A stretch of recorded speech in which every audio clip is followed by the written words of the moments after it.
കൊച്ചിയിലെ പുറംകടലിൽ ഒരു കപ്പൽ മുങ്ങിക്കൊണ്ടിരിക്കുകയാണ്. അതിലെ കണ്ടെയ്നറുകൾ കടലിൽ വീണു.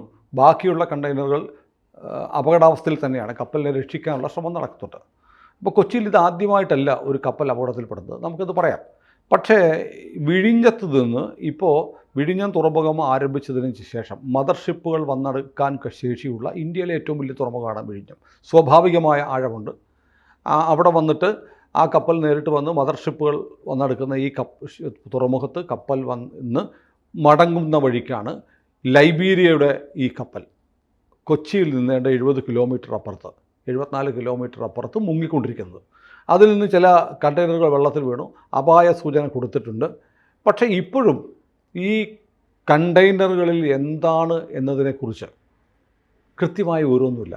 അപകട സാധ്യതയുള്ള വസ്തുക്കൾ ഉണ്ടാവാം, സൾഫർ ഉണ്ടാവാം, മറൈൻ ഓയിൽ ഉണ്ടാവാം എന്നൊക്കെ പറയുന്നുണ്ട്. അപ്പോൾ ഞാൻ ആലോചിക്കുന്നത് കപ്പൽ സ്വാഭാവികമായി മുങ്ങിയതാണോ, എന്തെങ്കിലും അട്ടിമറിയാണോ എന്നൊക്കെ ചോദ്യം അവിടെ നിൽക്കട്ടെ. നമ്മുടെ തുറമുഖങ്ങളിൽ DP വേൾഡിൻ്റെ വല്ലാർപാടം കണ്ടെയ്നർ ടെർമിനൽ, കൊച്ചി തുറമുഖം നേരത്തെ കണ്ടെയ്നറുകൾ വരുന്നുണ്ടായിരുന്നു. പിന്നെ ഇപ്പോൾ വിഴിഞ്ഞത്ത് വരുന്നുണ്ട്. കൊച്ചി തുറമുഖത്ത് വന്ന ഒരു കണ്ടെയ്നറിലായിരുന്നു ഒരു കണ്ടെയ്നർ നിറയെ പാകിസ്ഥാനിൽ അച്ചടിച്ച നോട്ട് വന്നിരുന്നു ഔദ്യോഗികമായി സ്ഥിരീകരിക്കപ്പെട്ട ആ നോട്ട് അങ്ങോട്ട് പോയി എന്നറിയില്ല. അപ്പോൾ നമ്മുടെ തുറമുഖങ്ങളിൽ കണ്ടെയ്നറുകൾ വരുന്നു. കൊച്ചി തുറമുഖത്തു നിന്ന് ഒരുപാട് തവണ ടാസ്മാനിയൻ രക്തചന്ദനം പിടിച്ചിട്ടുണ്ട്. അപ്പോൾ കണ്ടെയ്നറുകൾ വന്നിറങ്ങുന്നു. അതിലൂടെ നിയമവിരുദ്ധവും നിരോധിക്കപ്പെട്ടതുമായ സംഗതികൾ നമ്മുടെ വല്ലാർപാടം ടെർമിനൽ, കൊച്ചി തുറമുഖം, ഇപ്പോൾ വിഴിഞ്ഞം, ഈ തുറമുഖങ്ങളിൽ 2 തുറമുഖങ്ങളിൽ വന്നിരുന്നു. വിഴിഞ്ഞത്തും സാധ്യതയുണ്ട്. അപ്പോൾ കണ്ടെയ്നറുകൾക്കുള്ളിൽ വരുന്ന സാധനങ്ങൾ എന്താണെന്ന് അറിയാനുള്ള ഒരു ഫലപ്രദമായ മെക്കാനിസം നിലവിലില്ല. കാരണം വരുന്ന എല്ലാ കണ്ടെയ്നറും പൊട്ടിച്ച് പരിശോധിക്കാനൊന്നും പറ്റില്ല. അത് കണ്ടെയ്നറുകൾ വരുന്നു, വലിയ ട്രക്കുകൾ കയറി ഡെസ്റ്റിനേഷൻസിലേക്ക് പോകുന്നു. സിനിമകളിൽ മാത്രമല്ല, യഥാർത്ഥത്തിലും ഇങ്ങനെയൊക്കെ സംഭവിക്കുന്നുണ്ട്. ഇടയ്ക്കിടയ്ക്ക് വിവരം കിട്ടുന്നതനുസരിച്ച് ചിലതൊക്കെ തുറന്ന് പരിശോധിക്കുമ്പോഴാണ് ടാസ്മാനിയൻ രക്തചന്ദനം ഉൾപ്പെടെയുള്ള കേസുകൾ, പിന്നെ ഒരുപാട് സാധനങ്ങൾ അനധികൃതമായി കൊണ്ടുവന്ന് പിടിച്ചിട്ടുണ്ട്. പക്ഷേ ഈ കപ്പൽ കടലിൽ കിടക്കുകയാണ്. അതിനകത്ത് എന്താണെന്നറിയില്ല. അപ്പോൾ ലൈബീരിയ എന്ന് പറയുന്ന രാജ്യം അത്ര നല്ല രാജ്യമൊന്നുമല്ല. ആഫ്രിക്കയിലെ ഒരുപാട് ദുരൂഹമായ പശ്ചാത്തലമുള്ള ഒരു രാജ്യമാണ്. അപ്പോൾ നമ്മുടെ കടലിൽ വീണിരിക്കുന്ന ഈ കപ്പലിനകത്തുണ്ടായിരുന്ന സാധനങ്ങൾ എന്താണ്? എന്തുകൊണ്ട് ഈ കപ്പൽ മുങ്ങി? ഒരുപക്ഷെ ലൈബീരിയ ഈ ചരക്കുമായി പോകുന്ന കപ്പലിലെ ഉള്ളടക്കത്തിൽ ആശങ്കയുള്ള വേറെ ഏതെങ്കിലും രാജ്യം അട്ടിമറിച്ചതാണോ എന്നൊക്കെയുള്ള ഒരുപാട് ആശങ്കകൾ സ്വാഭാവികമായി ഉണ്ടായി. ഇപ്പോൾ കൊച്ചിയിലാണെങ്കിൽ സാർ ഓർമ്മിക്കുന്നുണ്ട്, 2014 മുമ്പ് കൊച്ചിയിൽ ഒരു കപ്പൽ ഇതുപോലെ മുങ്ങിയിട്ടുണ്ട്. ട്രക്കുകളുമായിട്ട് വന്ന ഒരു കപ്പൽ മുങ്ങിപ്പോയി. ആ കപ്പൽ പിന്നീട് ഉയർത്താനുള്ള ശ്രമം നടന്നിരുന്നു. അപ്പോൾ എൻ്റെ ഒരു സുഹൃത്തായ പ്രസാദ് ചക്രവാണി ക്യാൻസർ ബാധിതനായി മരിച്ചുപോയി. പ്രസാദ് ചക്രവാണി ഈ കപ്പൽ പൊക്കാനുള്ള കരാർ എടുത്തിരുന്നു. അദ്ദേഹം അതിനുള്ള വലിയ മെഷീനറിയൊക്കെ ആയിട്ട് പോയിട്ട് ഈ കപ്പൽ പൊക്കാനുള്ള ജോലി നോക്കി പരാജയപ്പെട്ടു. എനിക്കറിയാവുന്ന നമ്മുടെ കൊച്ചിയിലെ പ്രശസ്തനായ ബാസിച്ചേട്ടൻ്റെ ലക്ഷ്മി ക്രൈൻസിലെ ക്രൈൻസും ഒക്കെ ഉപയോഗിച്ചിട്ടാണ് റഷ്യൻ സഹായത്തോടെയൊക്കെയാണ് ഈ കപ്പൽ പൊക്കാൻ നോക്കിയത്. പക്ഷേ പരാജയപ്പെട്ടു. 20-25 ട്രക്കുകളുമായിട്ടൊരു കപ്പൽ അവിടെ മുങ്ങിക്കിടപ്പുണ്ട്. അപ്പോൾ അതിനടുത്ത് അതും ഏതാണ്ട് ഈ 38 നോട്ടിക്കൽ മൈലിനടുത്ത് 74 കിലോമീറ്ററിനടുത്താണ് കിടക്കുന്നത്. അപ്പോൾ കൊച്ചിയിൽ ഇങ്ങനെ ചില കപ്പലുകൾ ഇതിനു മുമ്പ് മുങ്ങിയിട്ടുണ്ട്. അതിനു മുമ്പ് കപ്പലുകൾ മുങ്ങിയിട്ടുണ്ട് അല്ലേ? ഇതിനു മുമ്പ് മുങ്ങിയിട്ടുണ്ട്. 2016 ഒരു ടാങ്കർ എന്ന് പറയുമ്പോൾ എണ്ണയാണല്ലോ, അതെ, അത് മുങ്ങിയിട്ടുണ്ട്. കോസ്റ്റ് ഗാർഡ് എന്നിട്ട് അതിലുള്ള 8 പേരെ രക്ഷിച്ചിട്ടുണ്ട്. അതും ഈ MV ഷഫീന ഏഷ്യ എന്ന് പറഞ്ഞിട്ടൊരു കപ്പൽ, എണ്ണ ടാങ്കർ 125 കിലോമീറ്റർ അപ്പുറത്ത് ആണ് അതുണ്ടായിരുന്നത്. കോസ്റ്റ് ഗാർഡിൻ്റെ ഷിപ്പ് അഭിനവ് അതാണ് 8 പേരെ റെസ്ക്യൂ ചെയ്തത്. ഇതിൻ്റെ അകത്തും കോസ്റ്റ് ഗാർഡും നേവിയും കൂടിയിട്ടാണ്, വിമാനം ഉൾപ്പെടെയാണ് രക്ഷാപ്രവർത്തനം നടത്തിയിരിക്കുന്നത്. അതെ അതെ. അപ്പോൾ ഇത് ഒരുപാട് സംശയമുണ്ട്. എനിക്ക് ആദ്യമേ സംശയം ഉണ്ടായത് വിഴിഞ്ഞം ഇപ്പോഴല്ലേ ഉദ്ഘാടനം ചെയ്തുള്ളൂ. അതിൻ്റെ ഒരു 2-3 ആഴ്ചക്കുള്ളിൽ നമ്മൾ എണ്ണപ്പാട വേറെ സ്ഥലങ്ങളിലൊക്കെ കപ്പൽ മുങ്ങിയിട്ട് എണ്ണപ്പാട തീരത്തേക്ക് അടിയുന്നതിനെ പറ്റിയൊക്കെ ഒരുപാട് ചർച്ച നമ്മൾ ചെയ്യാറുണ്ട് കേരളത്തിൽ. വേറെ ഇവിടെ അമേരിക്കയിലോ മറ്റോ ഒക്കെ ഈ എണ്ണപ്പാടം ഒഴുകുന്നു. ഇത് കുഴപ്പമാണല്ലോ. ഇതിപ്പോൾ എല്ലാ റിപ്പോർട്ടുകളിലും നമ്മൾ ദേശീയ തലത്തിലോ ഇൻ്റർനാഷണൽ തലത്തിലോ ഒക്കെയുള്ള മാധ്യമങ്ങളൊക്കെ നോക്കിയാൽ കുഴപ്പം പിടിച്ച സബ്സ്റ്റൻസ് ആണ് ഇതിൻ്റെ അകത്തുള്ളത് എന്നുറപ്പാണ് എന്ന് ശീർഷകങ്ങളിൽ തന്നെയുണ്ട്. കുഴപ്പം പിടിച്ച സബ്സ്റ്റൻസ് ആണ് എന്നുള്ളത്. അത് മാത്രമല്ല, അത് അത്ര ലഘുവായി കാണാൻ പറ്റില്ല. എണ്ണ പരന്നാൽ നമ്മുടെ ഈ കോസ്റ്റൽ മേഖലയിൽ നിന്ന് അത് റിമൂവ് ചെയ്യുന്ന അത്ര വലിയ എളുപ്പമല്ല. അത് നമ്മുടെ മത്സ്യസമ്പത്തിനെ ബാധിക്കും, അത് ആരോഗ്യ പ്രശ്നം ഉണ്ടാവും. സൾഫർ അങ്ങേയറ്റം വിഷവസ്തുവാണ്. ഇത് കടലിൽ ചെല്ലുന്നു, മത്സ്യങ്ങളുടെ ഉള്ളിൽ ചെല്ലുന്നു, നമ്മൾ കഴിക്കുന്നു എന്നൊക്കെ പറയുമ്പോൾ അത് കൺസ്യൂം ചെയ്യുന്ന ആൾക്കുണ്ടാകുന്ന ആരോഗ്യ പ്രശ്നങ്ങൾ. മുമ്പൊക്കെ ഓർക്കുന്നുണ്ട്, നമ്മുടെ കൊച്ചി തുറമുഖത്ത് സൾഫർ ഇങ്ങനെ കൂട്ടിയിടുമായിരുന്നു. ആ ബോട്ടിലൂടെ പോകുമ്പോൾ കാണാം മഞ്ഞ മലകൾ പോലെ സൾഫർ കൂട്ടിയിടുന്നൊരു കാഴ്ച കുറേ വർഷങ്ങൾക്ക് മുമ്പ് ഞാൻ കണ്ടിട്ടുണ്ട്. പക്ഷേ ഏതായാലും ഇപ്പോൾ വിഴിഞ്ഞം പോർട്ട് ഉദ്ഘാടനം ചെയ്ത് കഷ്ടിച്ച് 1 മാസം കഴിയുമ്പോൾ വിഴിഞ്ഞത്ത് നിന്ന് പുറപ്പെട്ട കണ്ടെയ്നർ കപ്പൽ മുങ്ങി എന്ന തരത്തിലാണ് വാർത്ത. അതൊരു സംശയാസ്പദ രാജ്യത്ത് നിന്ന് ഈ ലൈബീരിയ എന്ന് പറയുന്നത് 1980 പട്ടാള അട്ടിമറി നടന്നു. 1990 പ്രസിഡന്റ് സാമുവൽ ഡോയെ പ്രസിഡന്റിനെ കൊന്നു. എന്നിട്ട് 7 കൊല്ലം പ്രസിഡന്റ് ഉണ്ടായിരുന്നില്ല അവിടെ. എന്ന് പറഞ്ഞാൽ മര്യാദക്കുള്ള ഭരണമൊന്നുമില്ലാതെ ആഭ്യന്തര യുദ്ധത്തിലായിരുന്നു 7 കൊല്ലം ഈ രാജ്യം.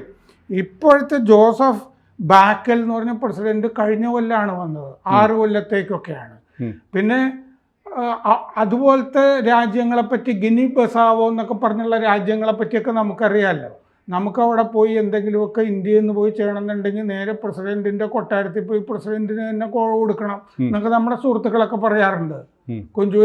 കൊണ്ടുപോയി എന്തെങ്കിലുമൊക്കെ പൈസയൊക്കെ കൊടുത്തു കഴിഞ്ഞാൽ കുറെ കാര്യങ്ങൾ നമുക്ക് എളുപ്പത്തിൽ ചെയ്യാം. അതെ, അത് പറയുമ്പോൾ ഞാൻ ഓർക്കുന്നത് നമ്മുടെ ഉള്ളാട്ടിൽ ഫിലിംസ് ഉണ്ടല്ലോ, ഒരുപാട് സിനിമകൾ നിർമ്മിച്ച ഉള്ളാട്ടിൽ ഫിലിംസിൻ്റെ എക്സിക്യൂട്ടീവ് പ്രൊഡ്യൂസറായ സോനു സിംഗ് എന്ന് പറഞ്ഞാൽ സോനു ഗുജറാത്തിയാണ്. ഏതാണ്ട് 30-35 വർഷമായിട്ട് കൊച്ചി താമസിക്കുന്ന, നമ്മളെക്കാൾ കൂടുതൽ നന്നായി മലയാളം പറയുന്ന, വായിക്കുന്ന, എഴുതുന്ന സോനു ഒരു ദിവസം, എൻ്റെ സുഹൃത്താണ്, സോനു ഒരു ദിവസം എന്നെ വിളിച്ചിട്ട് എനിക്ക് ഒരാൾ പരിചയപ്പെടുത്താമെന്ന് പറഞ്ഞ് എൻ്റെ അടുത്ത് സോനുവിൻ്റെ ഒരു സുഹൃത്തിനെ കൊണ്ടുവന്നു. അദ്ദേഹം എൻ്റെ സുഹൃത്താണ്, ഞാനിപ്പോൾ പേര് പറയുന്നില്ല. അങ്ങനെ പരിചയപ്പെട്ടപ്പോൾ ഇദ്ദേഹം ലൈബീരിയയിൽ കൃഷി നടത്തുകയാണ്. അപ്പോൾ ഇവിടെ നിന്ന് ലൈബീരിയ എന്ന് പറയുന്ന ആഫ്രിക്കൻ രാജ്യത്ത് അദ്ദേഹം എത്തി. അപ്പോൾ ലൈബീരിയ കൃഷിക്ക് ഏറ്റവും പറ്റിയ സ്ഥലമാണെന്ന് പറഞ്ഞ് നമ്മുടെ ഇവിടുത്തെ ചില വലിയ മാൾ മുതലാളിമാരൊക്കെ പച്ചക്കറി കൃഷി വലിയ തോതിൽ നടത്തുന്ന ലൈബീരിയയിലാണ്. അവിടെ നിന്ന് പച്ചക്കറി കൃഷി ചെയ്തിട്ട് കാർഗോ ഫ്ലൈറ്റിൽ ഇവിടെ കൊണ്ടുവന്നിട്ടാണ് വെയർ ഹൗസുകളിൽ, എയർ കണ്ടീഷൻ വെയർ ഹൗസുകളിൽ സൂക്ഷിച്ച് അതാണ് അവരുടെ ഈ ഷോപ്പുകളിൽ വിൽക്കുന്നത്. അതല്ല ഞാൻ പറഞ്ഞു വന്നത്. അപ്പോൾ ലൈബീരിയയിൽ ആദ്യമായി എൻ്റെ ഈ സുഹൃത്ത് ഫ്ലൈറ്റിന് പോവുകയാണ്. അപ്പോൾ ലൈബീരിയ ഇറങ്ങാൻ പോകുന്നുവെന്ന് പൈലറ്റിൻ്റെ അനൗൺസ്മെൻറ്റ് വന്നു. സ്വാഭാവികമായും വിൻഡോയിലൂടെ പുറത്ത് നോക്കുമ്പോൾ എയർപോർട്ട് ഇങ്ങനെ ദീപാലങ്കൃതമായി നിൽക്കുമല്ലോ, വലിയ ഇരുട്ട്, വിമാനം ഇറങ്ങുകയാണ്. അപ്പോൾ നോക്കുമ്പോൾ കാണുന്ന കാഴ്ച, റൺവേയിൽ ആളുകൾ വലിയ പവറുള്ള ടോർച്ചുകൾ വീശിയാണ് ഈ വിമാനം ലാൻഡ് ചെയ്യാൻ പറയുന്നത്. അങ്ങനെ ആ അവസ്ഥയിൽ നിൽക്കുന്ന രാജ്യമാണ് ലൈബീരിയ. അവിടെ ഈ സുഹൃത്ത് കൃഷിക്ക് വേണ്ടിയിട്ടുള്ള സ്ഥലം കിട്ടാൻ വേണ്ടി ചെന്നു. പ്രധാനമന്ത്രിയെ നേരിട്ട് കാണാം. അവിടെ നേരിട്ട് കണ്ട് പ്രധാനമന്ത്രിയുടെ മേശപ്പുറത്ത് ഒരു നോട്ട് കെട്ട് വെച്ചാൽ നമുക്ക് ഏക്കർ കണക്കിന് ഭൂമി നമുക്ക് എഴുതി തരും. അതാണ് ലൈബീരിയ. അതെ, നമ്മുടെ ഒരു പഴയ MLA പോയ സിയറ ലിയോൺ ഉണ്ടല്ലോ, അത് ഇതുപോലെ തന്നെ ഒരു സ്ഥലമാണ്. ഈ ആഭ്യന്തര യുദ്ധത്തിൽ മുഴുകി നമ്മളിപ്പോൾ അവിടെ പോയി ഒരു ചായ കുടിക്കണം എന്നൊക്കെ ഉണ്ടെങ്കിൽ അവിടുത്തെ പൈസയാണെങ്കിൽ 1 ലക്ഷം രൂപയൊക്കെ കൊടുക്കണം അവിടുത്തെ. അതുപോലെയാണ് അവിടുത്തെ പണപ്പെരുപ്പം. കറണ്ടില്ല, വൈദ്യുതി ഇല്ല. അതെ, അത് എയർപോർട്ടൊക്കെ പ്രവർത്തിക്കുന്നത് ജനറേറ്ററിലാണ്. അതെ, മാടക്കടയൊക്കെ പോലുള്ള എയർപോർട്ടുകളും ഒക്കെ ആയിട്ട്. അപ്പോൾ അങ്ങനെയുള്ള രാജ്യത്തേക്ക് ഇത്ര വലിയ തോതിൽ സൾഫർ പോകുന്നു, മറൈൻ ഓയിൽ പോകുന്നു എന്നൊക്കെ പറയുമ്പോൾ അതിനകത്ത് എന്തൊക്കെയോ ഒരു ദുരൂഹതയുണ്ട്. പക്ഷേ എങ്ങനെയാണ് ഈ കപ്പൽ മുങ്ങിയത്? അത് കൊച്ചിയുടെ തീരത്ത് വന്ന്, ഇപ്പോൾ നമ്മളൊരു യുദ്ധം കഴിഞ്ഞിട്ട് നിൽക്കുകയാണ്. അപ്പോൾ സമുദ്രത്തിലൂടെ അസാർഡസ് ആയിട്ടുള്ള അപകടകാരിയായ വസ്തുക്കൾ നമ്മുടെ സമുദ്രതീരത്തേക്ക് വരുന്നു. നമ്മുടെ ആളുകളുടെ ആരോഗ്യത്തെ ബാധിക്കുമാറ് അത് മത്സ്യസമ്പത്തിനെ ബാധിക്കുന്നു എന്നൊക്കെ പറയുമ്പോൾ അത്ര നിസ്സാരമാണോ? ഇതിലിപ്പോൾ കാണുന്നത് marine gas oil, very low sulphur fuel oil, ഇത് രണ്ടും അതിൻ്റെ അകത്തുണ്ട് എന്നുള്ളത് ഏതാണ്ട് സ്ഥിരീകരിച്ചിട്ടുണ്ട്. എന്ന് പറഞ്ഞാൽ സൾഫർ കണ്ടൻ്റ് ഉള്ള oil, very low sulphur fuel oil, ഇന്ധന എണ്ണ, മറൈൻ ഗ്യാസ് ഓയിൽ. 400 കണ്ടെയ്നർ ഉണ്ടായതിൽ 10 കണ്ടെയ്നർ വെള്ളത്തിൽ പോയിട്ടുണ്ട്. ബാക്കിയും ചെരിഞ്ഞിട്ടുണ്ടല്ലോ. 26 ഡിഗ്രി ആദ്യം ചെരിഞ്ഞിരുന്നു, പിന്നെയും ഇത് മുഴുവൻ മുങ്ങുകയാണല്ലോ. മാത്രമല്ല നമ്മൾ നോക്കേണ്ടത് എന്താണെന്ന് വെച്ചാൽ അതിൽ നിന്ന് 24 ജീവനക്കാരുണ്ടായിരുന്നു. 9 ജീവനക്കാർ അവരുടെ ജീവന് ഭീഷണി ഉണ്ടെന്ന് തോന്നിയിട്ട് ചാടുകയാണ്. ലൈഫ് ജാക്കറ്റ് ഇട്ട് ചാടി. അപ്പോൾ അങ്ങനെ ചാടിയവരെ കോസ്റ്റ് ലൈഫ് റാഫ്റ്റ്. അപ്പോൾ നമ്മുടെ കോസ്റ്റ് ഗാർഡ് 21 പേരെ കോസ്റ്റ് ഗാർഡും നേവിയും കൂടി രക്ഷിക്കുകയാണ് ഉണ്ടായിരുന്നത്. ആദ്യം ഈ 9 പേരെ രക്ഷിച്ചു, പിന്നെ മറ്റേ കപ്പലിലുണ്ടായിരുന്നവരെയൊക്കെ. റഷ്യക്കാരനാണ് ഷിപ്പ് മാസ്റ്റർ. 20 ഫിലിപ്പിനോകളുണ്ട്, 2 യുക്രൈൻകാർ, ഒരു ജോർജിയ. ഈ ജോർജിയമൊക്കെ വളരെ കുഴപ്പം പിടിച്ച സ്ഥലമാണ്, മര്യാദയ്ക്ക് ഭരണമെന്നുള്ള സ്ഥലമല്ല യുക്രൈൻ. പിന്നെ വിഴിഞ്ഞത്ത് നിന്ന് വെള്ളിയാഴ്ച പുറപ്പെട്ടതാണിത്. MSC എൽസ 3 എന്ന് പറഞ്ഞ കപ്പൽ, ലൈബീരിയൻ ഫ്ലാഗ് ഉള്ളത്. അപ്പോൾ വൈകിട്ട് 4:30 ഈ ഭാഗത്ത് ഉച്ചയ്ക്ക് വൈകിട്ട് 4:30 എത്തേണ്ടതാണ്. ഉച്ചയ്ക്ക് 1:15 ആയപ്പോൾ കുഴപ്പത്തിൽ പെട്ടു. പക്ഷേ ഇന്നലെ ഈ പറയുന്ന പോലെ വലിയ കടൽക്ഷോഭമൊന്നുമില്ല. വലിയൊരു കാലവർഷത്തിലേക്കോ ഒന്നും നമ്മൾ പോയിട്ടുമില്ല. അപ്പോൾ ഈ നമ്മുടെ നേവിയുടെ IGC അൻവേഴ്സ്, ICG Saksham, INS Sujatha, പിന്നെ ഒരു ഡോർണിയർ വിമാനം രക്ഷാപ്രവർത്തനത്തിലൊക്കെ പങ്കെടുത്തിട്ടുണ്ട്. പക്ഷേ ഇതിൻ്റെ അകത്ത് എന്തെങ്കിലുമൊക്കെ ദുരൂഹതയുണ്ടോ എന്നുള്ളൊരു സംശയം. കാരണം ഇതിൻ്റെ കണ്ടെയ്നറുകളിലുള്ള രാസപദാർത്ഥങ്ങൾ അത് ഈ പറഞ്ഞ പോലെ നമ്മൾ ഈ പാകിസ്ഥാൻ വന്ന് അട്ടിമറിച്ചൊന്നും അല്ല പറയുന്നത്.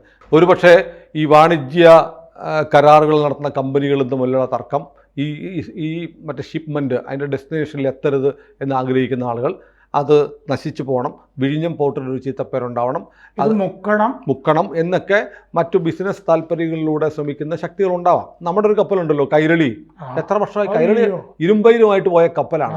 എവിടെ പോയിന്നറിയില്ല, കന്യാത്രയിൽ ആ കപ്പൽ പോയി. അപ്പോൾ കപ്പലുകൾ മുങ്ങുന്നു എന്ന് പറയുന്നത് അത്ര സാധാരണമല്ല.